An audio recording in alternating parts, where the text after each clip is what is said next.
Los primeros bioinsumos que se usaron claramente en abundancia fueron los inoculantes para leguminosas, tal cual describió hoy Martín.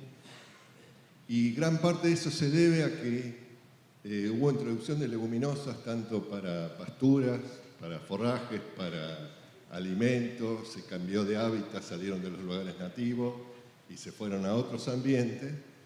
Y en este mapa enorme que cruzaron todas las leguminosas saliendo del lugar y yendo a otros países, vieron claramente que las leguminosas que se establecieron y perduraron en el tiempo son aquellas que lograron tener en su nuevo lugar su microsimbionte, el Rhizobium específico. Si no, esas leguminosas fracasaban y dejaban de usarse. Y de hecho, en la provincia de Cervello, donde trabajo hoy, hay leguminosas que se descartaron en el tiempo, que decían que no servían, no producían, y en realidad le habían errado en el Rhizobium. Y ahora las vuelven a probar. Entonces, eso en Argentina, el tema de fijación empezó a fines del siglo pasado, a principios del siglo pasado.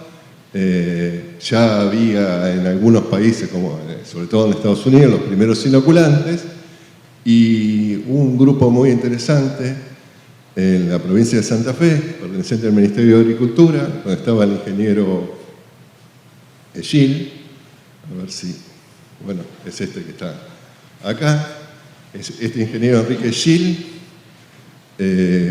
siguiendo todo lo que se veía en esa época, junto con otros investigadores en este instituto de investigación, formaron las primeras colecciones de Rhizobium. Pero no solo formaron las primeras colecciones de Rhizobium, el dato parecería ser en 1936, y esas primeras colecciones las usaron para probar inóculos que armaban en forma de laboratorio en condiciones experimentales, y fueron los primeros ensayos de alfalfa y los primeros ensayos de soja que se realizaron en el país.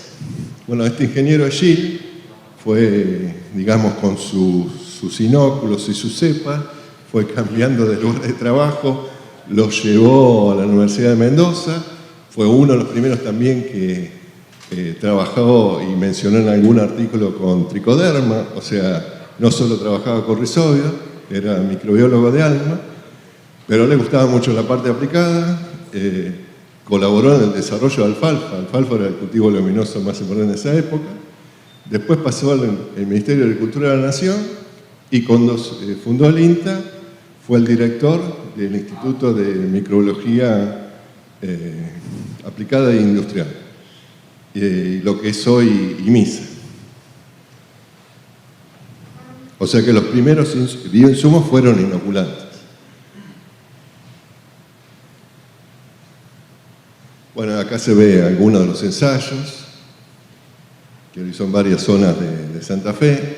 Esta es la forma de difusión que tenían en esa época, comparando el rendimiento de arvejas inoculada versus sin inoculada, o cómo incrementa el uso de alfalfa, la producción de alfalfa con el uso de Bacillus radicicula, la forma que se decía en esa época.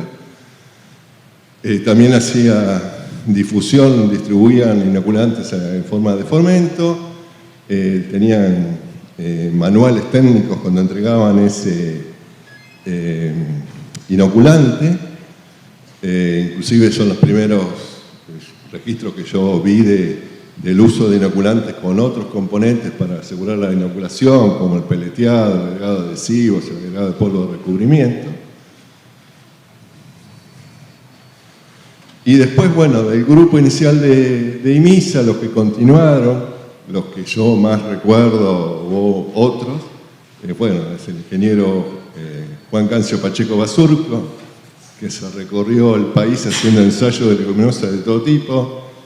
Y cuando digo recorrió, para hacer una anécdota de cómo lo denominaban, decían 4370, si se acuerdan de esa marca de cigarrillo, el negro que más camina. Porque hizo ensayos desde Río Gallego hasta Jujuy. Y bueno, hacía agronomía. Y después en laboratorio, bueno, estaba en la ingeniería Rosa Diegues, como para ver de dónde partimos. Y bueno, los inoculantes, un poco hoy Martín lo explicó con detalle, lo importante de esa interacción es que hay un beneficio directo del aporte de nitrógeno de origen biológico, se desarrollaron los inoculantes, la forma de inoculación, pero el principio activo, que era lo que más hacíamos en IMISA, son las cepas seleccionadas por capacidad de fijación de nitrógeno. Y eso es un trabajo inicial que ocurre en todos los otros insumos que se usan en microorganismos, seleccionar cuál es la cepa más eficiente. Y de ahí partimos. Y después otro componente no menor, que también hoy justamente lo marcaba Martín, no solo en la inoculación, sino en la formulación. Una vez que tenemos el activo, bueno, tenemos que esa cepa esté en condiciones metabólicas, una vez que sea aplicada, exprese todo su potencial. Entonces, los primeros inoculantes por ahora eran muy simples en el formulado, y a medida que todo ese desarrollo tecnológico se implementó en la parte de formulación, bueno, logramos inoculantes más estables, procedimientos que permitan que procedimientos y agregados al inóculo para que sobreviva más tiempo sobre el lugar de aplicación. En este caso, principalmente se conoce sobre la semilla. Pero no solo es importante ese formulado, sino que después los procedimientos de envasado requieren y requirieron, y posiblemente continúen, desconozco el detalle de hoy, pero no puede ser cualquier envase que permita difusión de oxígeno, no puede ser cualquier componente, no tiene que tener liberación de sustancias tóxicas. Es todo un procesos y procedimientos que aseguren la estabilidad del tiempo de ese inoculante que va a ser transferido al mercado. Después tenemos el almacenamiento y transporte, las condiciones que deben ser estudiadas. Cada microorganismo por ahí requiere condiciones distintas. Después las dosis y recomendaciones de uso. Y hoy, bueno, tenemos mucho conocimiento de técnicas de biología molecular que nos permiten determinar con exactitud si tiene o no la cepa que dice tener ese producto, y bueno, la posibilidad de ser analizado. Y como otra parte de la introducción, antes de entrar al tema de calidad, y es donde aprendimos mucho, hoy justamente en la exposición de Martín de Azorita quedaba claro que hubo momentos que la técnica de la inoculación tuvo dudas aparte del nivel productivo, y a través de un convenio que se realizó entre todas las empresas del sector de ese momento y el INTA, se decidió hacer ensayos en condiciones reales de campo y a partir de esa información difundir a todos los ambientes, ya sea productores, estudiantes, o sea, entrar en toda la cadena, en este caso de soja, porque principalmente nos dedicamos a soja, y con presencia, no sé, hubo momentos que teníamos 25 ensayos en todo el país. Y los ensayos eran ensayos modelo que se repetían en todos los lugares. Y era muy bueno porque cada ambiente, como remarcaba él también Martín, cada ambiente expresa distinto, tiene cuestiones distintas, respuestas distintas, y bueno, fue un aprendizaje enorme. Esta foto, que la mantenemos y bueno, esperemos este año publicar toda esa información, es de un ensayo en zona algodonera del testigo. O sea, de ahí entendimos que es muy importante la inoculación. Después, bueno, seguimos trabajando, vimos diferencias en rinde que se mantenían alrededor entre 200 a 250 kilos, variaban el año, pero lo que claramente vimos, no sé si está eso o no, esa parte no está, porque bueno, ya lo mencionó Martín, es que hay un aporte de nitrógeno extra por la inoculación en la fijación biológica que está cercano entre 20 y 25 kilos. y no es menor. Y lo mismo se ve a veces en otros cultivos. Así que es muy importante no solo, digamos, decidir qué microorganismos, sino que meterle mucha agronomía. Y como para seguir con el tema, a ver si... Bueno, gracias.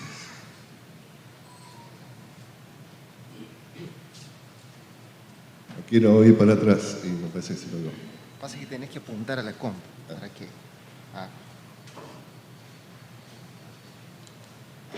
¿Para adelante o para atrás? Para atrás. No, en la que sigue, ahí está. ¿Esa? Toma. Y bueno, desde el proyecto inocular, después, bueno, Silvia por ahí cuenta más detalle, claramente nosotros veíamos que no podíamos ser juez y parte, difundir el uso, por la respuesta que veíamos al uso de inoculantes, y por ahí la presencia que había en el mercado, la calidad tenía grandes diferencias. Entonces, con otro grupo de investigadores, de universidades y otros INCAs, se propuso la generación de una red de control de calidad de inoculantes. Y bueno, eso es impresionante lo que creció y lo que se desarrolló, que después les va a contar Silvia, pero en parte el germen de eso surge de la cuestión del inocular, que veíamos que esa parte era necesaria para afianzar la tecnología de inoculación. Y no sé si Silvia querés empezar vos y después contar. O sea, yo las diapositivas que seguía, y un poco hago la introducción. No, perdón. Tenemos que salir de acá, para después, esto lo decimos después. Desde el año 2022 hay nueva legislación donde ya no aparece, digamos, antes se la denominaba fertilizantes biológicos, productos biológicos, aparece la palabra bioinsumos. En la legislación ya existía dentro del Ministerio de Agricultura, estuvo en dos direcciones distintas, creo que ahora está, bueno, ahora está el Ministerio de Agricultura, pero era la Dirección de Biotecnología, empezó lo que se denomina CAUA, que es la Comisión Asesora del Uso de Bioinsumos de 2013, creo que es, pero no estaba reflejado en la legislación. Y en la nueva legislación aparece la palabra bioinsumo, que digamos, involucra a todos los productos de origen biológico, con definiciones precisas, y los separa en biosumo, digamos, entre comillas, más de producción industrial, respecto a los biopreparados. Y hace una categorización. Los bioinsumos tenemos desde estimulantes, inoculantes, que serían los simbióticos, y después tenemos los biocontroladores. Y bueno, y después están los biopreparados. Pero por ahí, bueno, los detalles los cuenta más Silvia. Bueno, muchas gracias. Voy a necesitar que Luciano, mientras tanto, cerrando un poquito así la historia que contó Alejandro, este es un documento que encontré en la facultad no hace mucho tiempo. Es un proyecto de ley del Senado y Cámara de Diputados de la Nación Argentina de la década del 80, que lo que decía era lo siguiente. Primero establecía y hablaba de la ley 20.466 de fiscalización de fertilizantes y enmiendas, y decía que llamarlos fertilizantes biológicos era un error, que había que llamarlos inoculantes, ¿sí? Que la denominación de inoculantes era más correcta. Y además le pedía a la Cámara de Diputados que declararan a la inoculación de leguminosas como de interés nacional.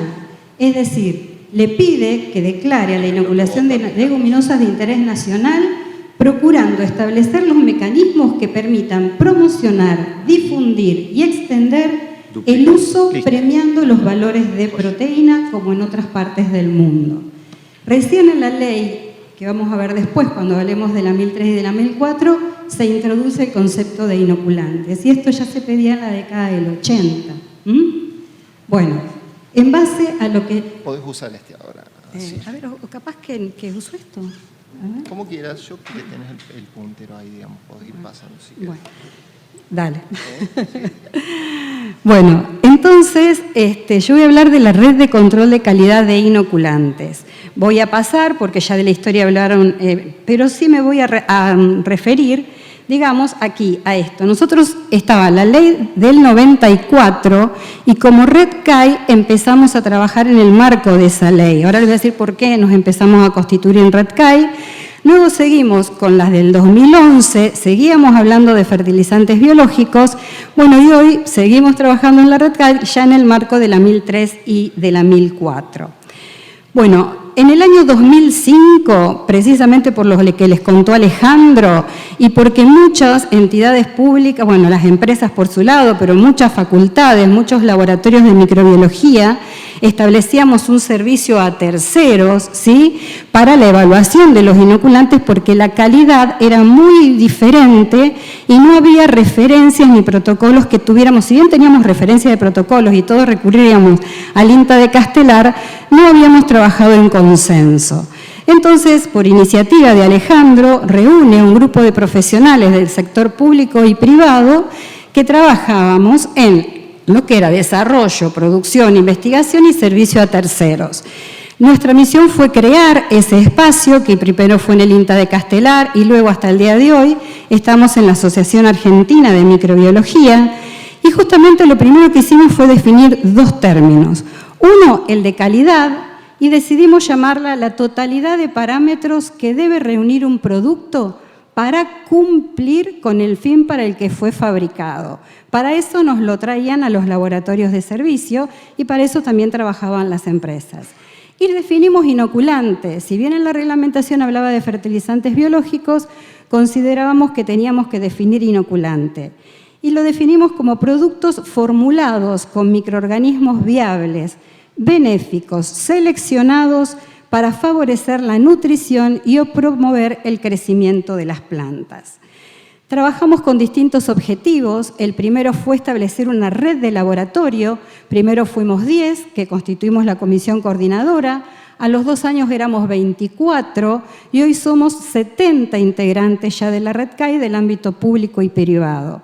Desarrollar protocolos, fomentar el intercambio con los organismos de fiscalización y difundir las actividades en nuestros talleres o participando de congresos y jornadas. Hoy por hoy tenemos realmente un intercambio con SENASA porque tenemos 6 integrantes de SENASA formando la red, para lo cual es realmente una fortaleza en este momento. Bueno, ¿cómo estamos constituidos? La comisión coordinadora, que esa fue la original, hoy está constituida de otra manera, y la Interlab, es decir, la cantidad de laboratorios que se fueron sumando para poder trabajar con el protocolo de rizobios que ya nosotros 10 habíamos consensuado. ¿De qué manera? A través de muestras de referencia que se enviaban a cada uno de los laboratorios con el protocolo que, como les digo, ya habíamos consensuado y validado, porque ya lo habíamos validado, los 10 laboratorios que constituimos inicialmente la comisión coordinadora. Habíamos trabajado sobre la aptitud y además lo que queríamos era dar confiabilidad a los resultados. Con ese protocolo y con las distintas rondas, antes eran mensuales, ahora son 3 o 4 veces al año, las distintas rondas validábamos los protocolos. Cada laboratorio tenemos un código de confidencialidad, es decir, un número, un código de confidencialidad. Enviábamos los resultados a Lina Delet, de Microbiología de Azul, que coordinaba la Interlab. Ella analizaba estadísticamente los resultados y enviaba un informe particular a cada laboratorio y un informe general para todos. Empezamos en el 2005 trabajando con el protocolo de rizobios, que lo publicamos en un CD en ese momento, y ya en el 2007 constituimos 3 grupos más de trabajo, Azospirillum, Pseudomonas y micorrizas, y éramos 24 profesionales trabajando en Interlab. ¿Cómo participábamos y cómo se participa actualmente para aquellos que estén interesados en sumarse? Se les envía, piden por mail un formulario donde dan, digamos, los datos personales, el lugar de laboratorio y el expertise que tienen en trabajar en laboratorio y el equipamiento y con qué vienen trabajando y qué grupos quieren integrar de los grupos de trabajo de nuestra red. Entonces, en sucesivas rondas empiezan a analizar las muestras patrón. ¿Cómo se evalúan los resultados? Bueno, se consensuaba un valor asignado y lo que se hacía, como ustedes ven, es todos esos análisis estadísticos para darle robustez a los resultados y confiabilidad. Entonces, podíamos tener, como ustedes ven, algunos que no estuvieran dentro del valor asignado, entonces, digamos, se alejaban no tenían reproducibilidad ni repetitividad, entonces se alejaban de lo que habíamos establecido como parámetro asignado. Entonces podían tener un desempeño satisfactorio, cuestionable o no satisfactorio, y a los que no entraban, digamos, dentro de lo satisfactorio, le dábamos asistencia para ver dentro de todo el proceso que habían llevado a cabo cuáles eran los problemas que podían haber tenido. En base a todo el trabajo realizado, en el 2013 se publicó el primer manual de procedimientos microbiológicos para la evaluación de inoculantes, donde además de establecer parte de la historia, contamos de cómo trabajábamos en Interlab Redkai, estaba, digamos, el recuento de viables para rhizobios, para Zospirillum y para Pseudomonas, esporas y tinción de raíces para hongos micorrízicos arbusculares, recuento de rhizobios viables en semilla, porque la reglamentación del 90 lo pedía, el aporte en semilla, la del 2011 ya no, pero a nosotros nos parecía que era un parámetro interesante, sobre todo por la demanda que nos venían trayendo a los laboratorios y sobre todo para establecer las líneas de supervivencia de los microorganismos sobre las semillas inoculadas. Y luego el método de Barton y un anexo de legislación. En el año 2014, y ante ya la demanda del medio y el crecimiento de los nuevos bioinsumos y la nueva utilización de microorganismos para control biológico, creamos el grupo de Bacillus, el grupo de hongos no micorrízicos, que trabajó y trabaja con Trichoderma, y el grupo de bacterias lácticas, y grupos transversales que ya venían trabajando de una manera más informal, pero se formalizó, de validación agronómica, porque la 2011 pedía ensayos a campo, pero no había un protocolo de referencia, así que empezamos a trabajar con expertos y con la experiencia de todos y de cada uno en este protocolo de ensayos a campo, bioensayos, el grupo de biología molecular, inocuidad, bioseguridad y normativas que eran abordados desde todos los grupos de trabajo. Cada grupo de trabajo tiene un coordinador y ese coordinador trabaja con los integrantes de cada uno de los grupos, pero a su vez tenemos que integrantes de un grupo integran otros grupos de trabajo. Bueno, ¿cómo estamos hoy? Hoy estamos a un pasito de publicar el segundo manual de procedimientos, es decir, se hizo una reunión de coordinadores en noviembre del año pasado para determinar el título, porque si bien era nuestro segundo manual, ya no lo podíamos llamar solo de inoculantes, así que va a ser de inoculantes, bioestimadores y biocontroladores, segunda edición. Por otro lado, otro de los desafíos que enfrentamos son los nuevos bioinsumos distintos a los inoculantes tradicionales y los biopreparados. Y vamos a constituir el grupo de compost, que ya era una demanda, pero bueno, todavía no lo habíamos realizado. Hoy por hoy somos 38 instituciones públicas y privadas participantes, 70 integrantes, como les decía, varios integrantes integran varios grupos de trabajo y tenemos 6 profesionales del SENASA integrando la red. Somos, como ustedes ven, una red bien federal, donde trabajan muchas universidades, empresas y organismos estatales y privados a lo largo del centro y norte, este y oeste del país. ¿Cómo trabajamos para la segunda edición? Bueno, para la segunda edición cada coordinador trabaja con el protocolo con su grupo, lo remiten ¿a quién? Al comité editor. El comité editor hace las sugerencias en base a pautas acordadas, lo devuelve a los coordinadores lo trabajan nuevamente con sus integrantes y hacen la devolución a al comité editor para justamente la publicación, la edición y la publicación. Los vamos a llamar, acordamos en llamarlas secciones, porque hay varios de estas secciones que tienen distintos capítulos. Entonces, esta vez no van a ser capítulos, sino que van a ser secciones con capítulos. Va a haber también capítulos complementarios y va a ser una versión digital, que además de tener gráficos, va a tener link que nos van a remitir a, a distintas metodologías de laboratorio, sobre todo para aquellos que se inician trabajando con nosotros en la red o que se inician en la temática. Hoy, como estamos ya con la versión prácticamente definitiva del protocolo de campo, de Azospirillum, que tiene 3 capítulos, de bacterias lácticas, de Bacillus, de Pseudomonas, y quiero destacar que lo que se ha hecho es actualización y que se trabajó en todos los grupos con la técnica de la microgota. ¿Por qué? Porque nos permite utilizar menor cantidad de insumos y logramos, que sea realmente estadísticamente comparable con la técnica de extensión en superficie. Entonces, todos los grupos van a publicar, además de las modificaciones de extensión en superficie, las técnicas de la microgota. Tricoderma va a publicar recuento de toconidios totales y unidades formadoras de colonias. Y el grupo Rhizobio está avanzando justamente en la actualización del método de Barton de recuperación en semilla y de extensión en superficie y microgota. Bueno, esto es una demostración de cómo se trabajó estadísticamente en todos los grupos para decir que realmente no hay diferencia entre los 2 métodos de recuento, lo cual nos va a permitir a todos los que trabajamos en ahorrar en insumos, en material y en tiempo también. Bueno, ¿cómo abordaríamos el trabajo de los nuevos bioinsumos? ¿Cuáles son nuestras fortalezas?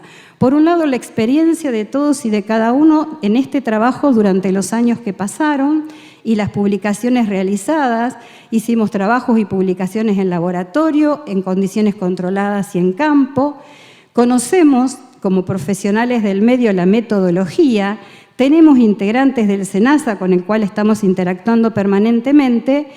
Y además, nuestra última interacción inmediata fue que participamos en la consulta pública para las 2 nuevas leyes y trabajamos los 70 integrantes de los grupos de la Red CAI, primero como comité editor, luego nos reuníamos con los coordinadores los bajaron a su grupo y elaboramos un documento con propuestas de prácticamente 30 páginas, tanto preparados como para bioinsumos, que los subimos a la consulta pública del SENASA y bueno, vemos que algunas cosas las han tomado en estas 2 resoluciones que están en vigencia. ¿Qué nos compete o qué nos sigue competiendo como red? La calidad, que ya la definimos, la evaluación de la trazabilidad, que SENASA la define como la necesidad de, el concepto sugiere la necesidad de conocer el origen de los productos, pero a lo largo de toda la cadena, ¿sí? Entonces, también permite o incluye corroborar las materias primas que dan forma a los productos. Aquí está entre comillas porque si podemos hablar de materia prima, es decir, tenemos que ver si los microorganismos o los grupos microbianos declarados están dentro del producto, ¿sí? Después trabajamos con la eficiencia y la eficacia. Es decir, la eficiencia es el logro de los objetivos teniendo en cuenta la calidad. Entonces, cuando se seleccionan microorganismos, cepas o productos determinados, se busca su máxima eficiencia en las primeras etapas y bajo condiciones controladas, es decir, invernáculo, cámara de control de crecimiento de plantas. Y luego la eficacia, que también es un requisito de calidad, que es cuando se lleva a condiciones ambientales naturales, las condiciones a campo, donde ya ahí hay cuestiones que no podemos controlar. Y por eso es que las reglamentaciones sugieren diferentes campañas agrícolas y zonas agroecológicas.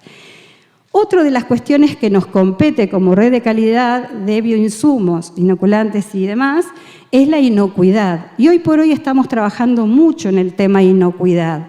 Por un lado, porque los biopreparados, bueno, ustedes saben ya cómo se pueden llegar a formular, ahora los vamos a ver, pero por otro lado porque también sabemos que hay microorganismos que vienen de afuera, que el SENASA acepta los registros y que estamos discutiendo o hablando con ellos si no sería necesario que, por ejemplo, un instituto especializado verifique que el microorganismo que tiene el producto no sea patógeno ni de humanos ni de animales. Entonces, nosotros estamos trabajando juntamente con la Comisión de Inocuidad Alimentaria de la Asociación Argentina de Microbiología.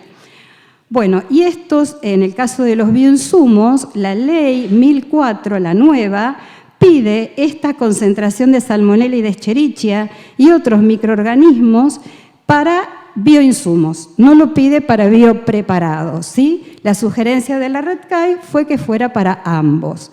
Por ejemplo, se usa mucho en agroecología el supermagro y muchos de los biopreparados tienen guano, es decir, tienen estiércol de distintos animales.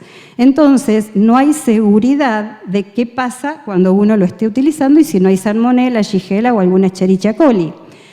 Como laboratorio de servicio y de investigación en el tema, por ejemplo, en el módulo de agroecología que está en el perurbano del INTA de Oliveros, que hacen el supermagro, como ustedes verán, y con uso intrapredial, lo mandamos a los laboratorios de control para que nos aseguren que tenemos ausencia de patógenos. Si tenemos ausencia de patógenos, como grupo de investigación de la facultad, le decimos a Victoria, listo, podés llevarlo al campo, es intrapredial, pero nos quedamos tranquilos. Entonces, ¿qué pasaría con los nuevos bioinsumos? ¿Qué haríamos con los coinoculados? Que ya la nueva reglamentación habla de formulaciones mixtas. Nosotros podemos llamarlo inoculantes de multiespecies o combinados. Si tienen un bradio, un azo, unas pseudomonas, tenemos los protocolos RedCai y tranquilamente podemos hacer los recuentos. El problema lo encontramos cuando son consorcios microbianos. Corroborado por la gente del laboratorio de SENASA, los inscriben como consorcios, que son asociaciones naturales de 2 o más especies que actúan en comunidad. Si ustedes pueden distinguir, no sé si logran verlo, están distintos grupos funcionales que ya están naturalmente en el suelo. Celulolíticos, amilolíticos, amonificantes, nitrificantes, ligninolíticos, fijadores de nitrógeno, etcétera, etcétera, cumpliendo todos los ciclos de los elementos en la naturaleza a través de los distintos procesos microbianos. Si estamos usando un manejo sustentable, estos grupos funcionales van a mejorar, van a aumentar, motivo por el cual, si yo estoy usando un producto, ¿sí?, que tiene consorcio microbiano, tengo que asegurarme que estén dentro del producto para sumar a lo ya existente en condiciones naturales. Entonces estamos discutiendo esto y cómo lo evaluaríamos. Bueno, estábamos hablando y fíjense esto acá que dice que hay más en un solo gramo, en una cucharada, perdón, de suelo, hay mayor cantidad de microorganismos que gente en el planeta. O sea que la biodiversidad es tan enorme que si hablamos de trazabilidad, calidad e inocuidad, tenemos que trabajar y bastante. Entonces pensamos abordarlo como grupos funcionales, como grupos microbianos generales, recuento de viables, test bioquímicos de identificación, análisis molecular. Bueno, estamos trabajando como red sobre eso y bueno, acá les muestro un ejemplo que puede ser como grupos funcionales. Esta es una tesina de grado de una licenciada en Recursos Naturales de la facultad que estudió distintos grupos funcionales bajo distintos manejos de suelo. Desde una clausura de más de 35 años sin práctica agrícola, prácticas agrícolas de rotaciones y monocultivo, y vemos que en medio selectivo dieron respuesta al distinto manejo. Así que consideramos que esto nos puede validar de poder empezar por allí. Bueno, y esto es que vamos a formar el grupo de compost. Todos aquellos que estén interesados en sumarse están, por supuesto, invitados. Y bueno, para concluir, con el logro de los objetivos que nos proponemos, se necesita investigación y desarrollo del ámbito público y privado, teniendo en cuenta el cuidado de los recursos naturales, el ambiente y la sociedad, con ética profesional y con ética comercial. Una gestión con enfoque ecosistémico y políticas públicas para poder regular y asegurar la calidad y la seguridad alimentaria. Muchísimas gracias.